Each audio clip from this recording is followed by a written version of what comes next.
Same-sex attraction and spirituality. Hi, I'm the Cosmic Pastor, helping you to love deeply and live fully.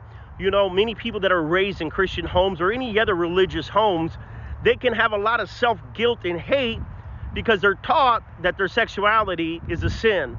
You know, the Bible talks about and gives the allegory of Jesus in the church, God and the bride. He says, the church is my bride.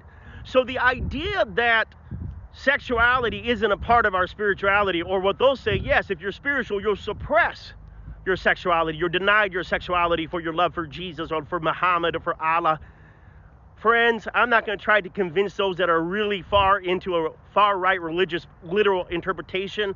I can only tell you from my experience that sexuality can be very spiritual. Yes, it can also be very horny, very lustful, attraction, same attraction. But there's a reason why God, universe, gives you that attraction. Why? So it can create intimacy. Yes, there are many people you can sleep with and there be no intimacy. And so you may feel like, well, the church is right. I'm just a gay man and I'm horny and I want to have sex with guys. And therefore, you know, if I really love Jesus, then I'll put my sexuality, you know, I'll put it down. But what they haven't told you is that there's an intimacy. Into me you see, there's a caring, there's a compassion. So you might be a young man and you may be horny for every hot guy out there, or you might be a lesbian and you might really want to, you know, be out there putting what everyone, which is funny because a lot of straight people in the world think that, well, same traction, they're out there doing all kinds of stuff. No, there's all kinds of temperaments. There's people that are very serious, want to be in one relationship. There's people out there that are young that want to play the field.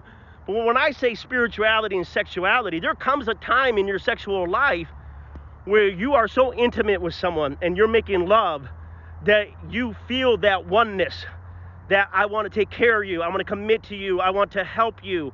And when you tell gay people, suppress your sexuality, you're taking away the ability for the intimacy. You're taking away the ability for a spiritual connection to take place. Yes, sometimes it's sexual, but many times, or sometime at one point, there will be this intimacy that comes through the sexuality where, like they say in the Christian tradition, where Jesus says, I want to take my bride. There is a spiritual connection through the sexual act. And so if you're denying your sexuality, you're missing out on an intimacy that eventually will come with the right partner. An intimacy that makes you closer to God, closer to heaven, because your sexuality isn't something that is separate from spirituality. It's a part of you.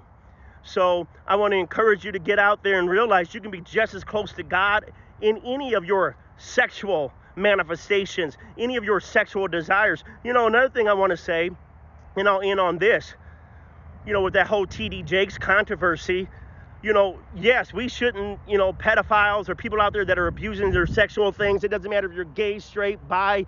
There are people, look at the Catholic Church, that they're doing nasty things with their sexuality. But why does this even happen? It happens because we're telling people to deny their sexual orientation. Anytime you put something in secret too deep or you hide something that is natural, it will come out in a distorted fashion. It will come out in a way that is unhealthy. You know, I know probably, maybe T.D. Jakes or anyone else, some of the best preachers in the world are gay. Absolutely. Why? Because they got the masculine and authority, but they also have the feminine sensitivity to listen to spirit. But because of our historical upbringing, oh, you can't be gay and use the God. You can't be lesbian and use the God. You know, and so you got these priests that are molesting children. Why? Because we're saying sexuality is a part of, is separate from spirituality. Suppress it. And God says, no, accept it, embrace it, celebrate it, but find it in a place where you can be intimate with an adult, someone that is consenting, and allow intimacy to blossom between the two of you. Hey, I'm the Cosmic Pastor, helping you to love deeply and live fully. God bless.